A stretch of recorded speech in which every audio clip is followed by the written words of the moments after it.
And the latest I had was in Chicago at the Music Box Theater. It was a 750-seat venue that was sold out, and I was there till like 4:30 in the morning or something signing, but it was great. I was signing a lot of books, and all the people were enthusiastic. Then on the subsequent night, I show part two, Everything is Fine, which is written by a fellow named Stephen C. Stewart, who was a man who had a severe case of cerebral palsy. He'd been born with this, and he wrote a screenplay after he'd been locked in a nursing home for about 10 years when his mother died when he was in his early 20s. He couldn't get out of this nursing home.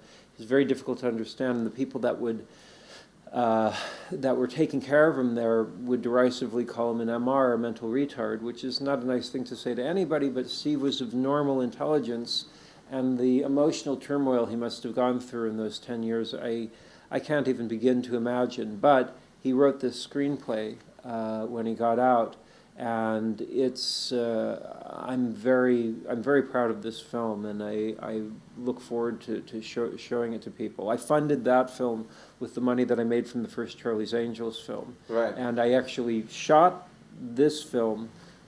We shot it before I had finished What Is It, because Steve's health, cerebral palsy is not degenerative, but he was older. He was 62 when we shot. But in the year 2000, one of his lungs had collapsed. I'd already put him in What Is It because he was choking on his own saliva. He got pneumonia, and it became apparent if we didn't shoot something, we would never get to shoot anything at all if we didn't shoot soon. And it was right around the time the first Charlie's Angels film was coming to me, and I knew with the money that I made from that movie, I could put it straight into making the Stephen C. Stewart film, and that's exactly what happened. I finished shooting that. I went to Salt Lake. I met with David Brothers, who I co-directed the film with. It's basically entirely shot on sets, except these bookends, which take place in a nursing home. We found out, actually, when we got a nursing home to shoot in, it was the very nursing home Steve had been locked in for those 10 years, and that footage it's extremely powerful. And then I met with them. I said, we're making the movies. David started building the sets. I went back to LA, acted in a lower budget film for about 4 weeks, came back to Salt Lake, and we shot Everything is Fine over a period of 6 months. And then within a month after we finished shooting, Steve died.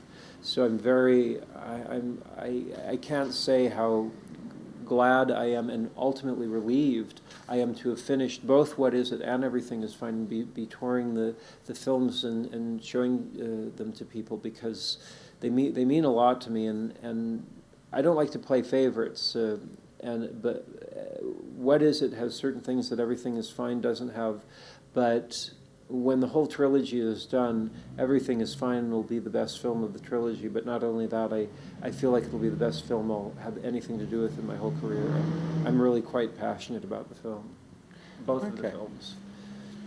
Now, you're I can talk a long time about these things. You're talking about it's like vaudeville when you do the shows. Yeah.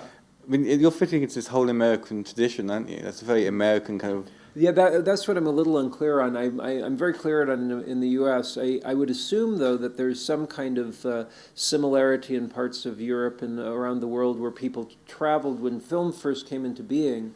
Of course, there were interlocutors or narrators or people that would introduce things and have live acts, because film was kind of a new, unusual event. And then it started becoming more and more the main event. And vaudeville in the U.S. for about 200 years, I think, was the main form of entertainment. Yeah. Then it slowly was replaced really by just films by themselves. And because particularly What Is It, but Everything is Fine also deals with taboo subject matter, I need to be working outside of the corporate constraints, which is really what Is It is reacting to.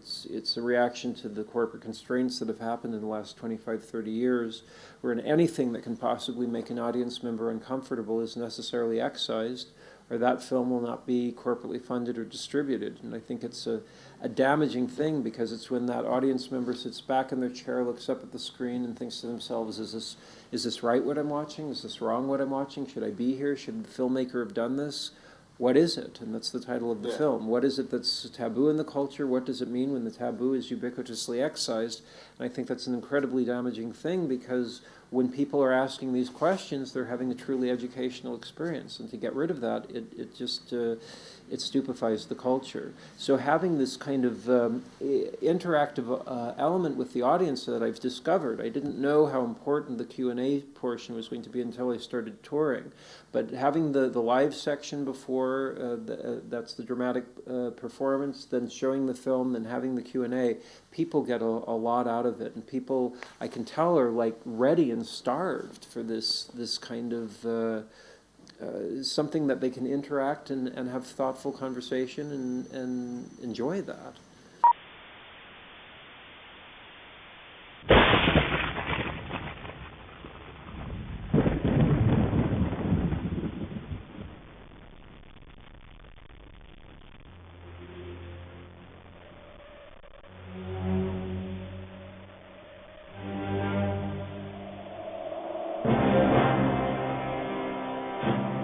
I love you. Oh, you're my love. Good. He's dead. Now we can have a good time.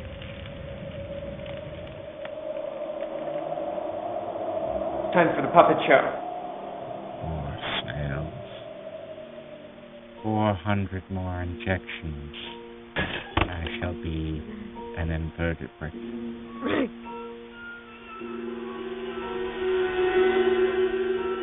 The King of Ice, work for me. Free of this human form. Praise the Lord.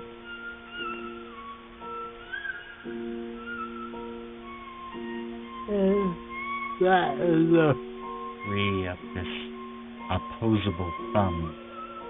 Oh.